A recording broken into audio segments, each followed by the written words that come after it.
In Greek, away over something, over beyond, is meta. Philosophical questioning about beings as such is metaphysics. It questions on beyond beings. It is metaphysics. At this point, we do not need to trace the history of the genesis and meaning of this term in detail. The question we have identified at first in rank, why are there beings at all instead of nothing, is thus the fundamental question of metaphysics. Oh, interesting, okay. Metaphysics stands as the name for the center and core that determines all philosophy. For this introduction, hold on.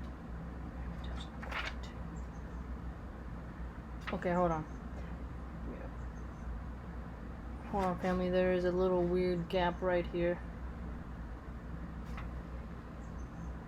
According to our explanation of physis, this word means the being of beings. Okay, so we should always annotate terms when you're reading anything philosophical, because it will definitely come up again. If one asks periphyseos about the being of beings, then the discussion of physis, physics in the ancient sense, is in itself already beyond ta physika. On beyond beings, and is concerned with being, physics determines the essence and the history of metaphysics from the inception onward. Even in the doctrine of beings as actus purus, and then kind of references Thomas Aquinas, as absolute concept, which is Hegelian, as eternal recurrence of the same will to power, Nietzsche, metaphysics steadfastly remains physics. The question about being, as such, however, has a different essence and a different provenance. To be sure, within the pure view of metaphysics, and if one continues to think in its manner, one can regard the question about being as such merely as a mechanical repetition of the question about beings as such. So we need to remember when he keeps saying beings as such, you should keep that in mind, because it's going to be something that when you're reading Heidegger, you'll be able to be recognizing that that's what he means by that, beings as such. Dasein, physikos, stuff like that. Keep them in mind. The question about being as such is then just another transcendental question, albeit one of a higher order.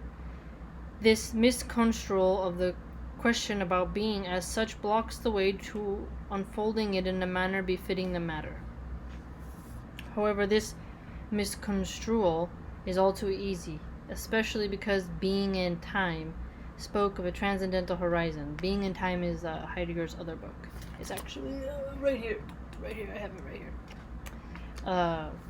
But the transcendental meant there does not pertain to subjective consciousness. Instead, it is determined by the existential aesthetic temporality of being here. Nevertheless, the question about being as such is misconstrued as coinciding with the question about beings as such. This misconstrual thrusts itself upon us above all because the essential provenance of the question about beings as such, and with it the essence of metaphysics, lies in obscurity.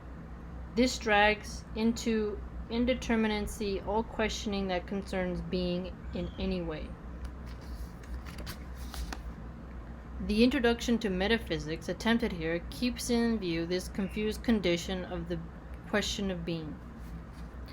According to the usual interpretation, the question of being means asking about beings as such, metaphysics. But if we think along the lines of being in time, the question of being means asking about being as such. This meaning of expression is also appropriate both in terms of the matter at stake and in terms of language. For the question of being, in the sense of metaphysical question about beings as such, precisely does not ask thematically about being. Being remains forgotten. But this talk of the oblivion of being is just as ambiguous as the expression question of being.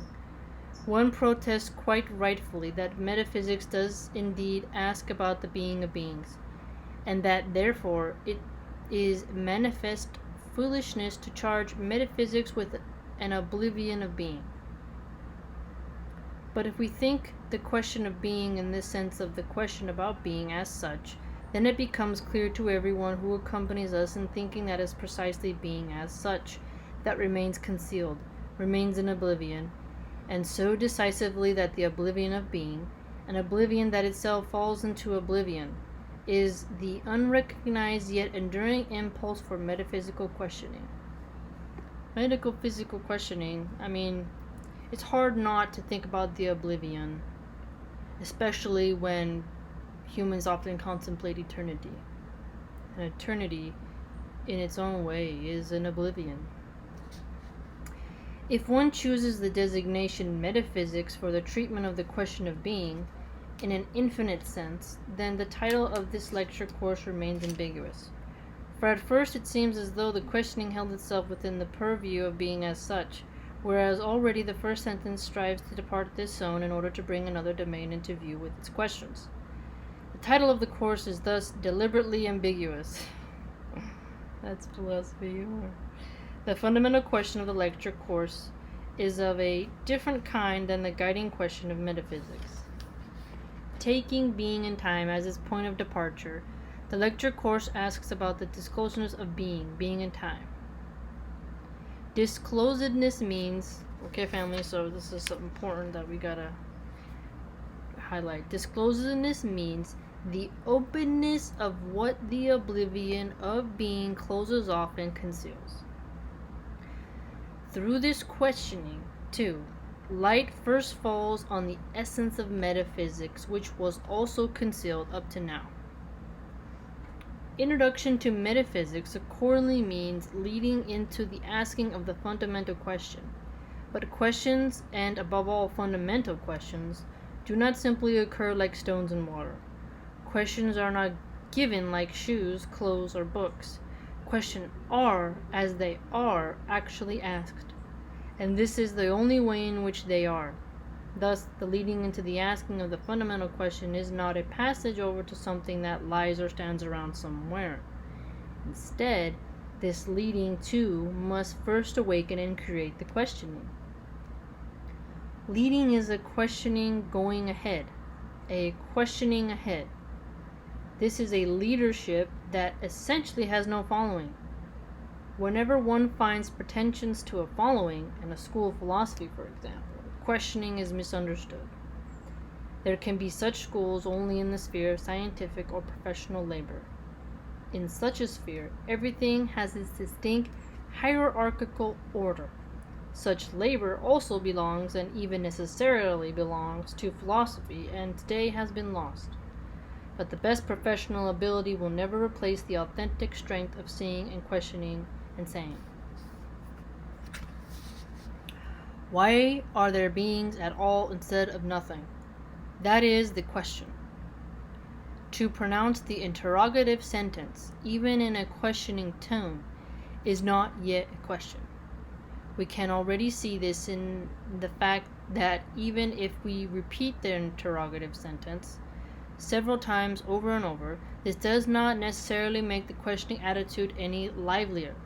On the contrary, reciting the sentence repeatedly may well blunt the questioning. That's an interesting perspective right there, fam. Reciting the sentence repeatedly may well blunt the questioning. Well, if you're a prosecutor, right, and you're trying to give a trial to somebody, and the person, the witness, or whomever is on the stand is avoiding answering a question, right?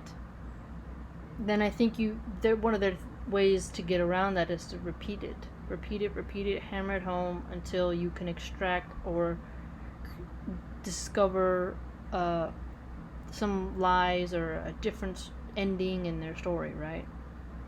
I don't know if just saying something repeatedly ruins the questioning, right? The may well blunt, so blunt as in dull, not as in the opposite of sharp. Blunt the questioning. I don't know, family, what do you think? Do you think that reciting the sentence repeatedly may well blunt the questioning? I don't know.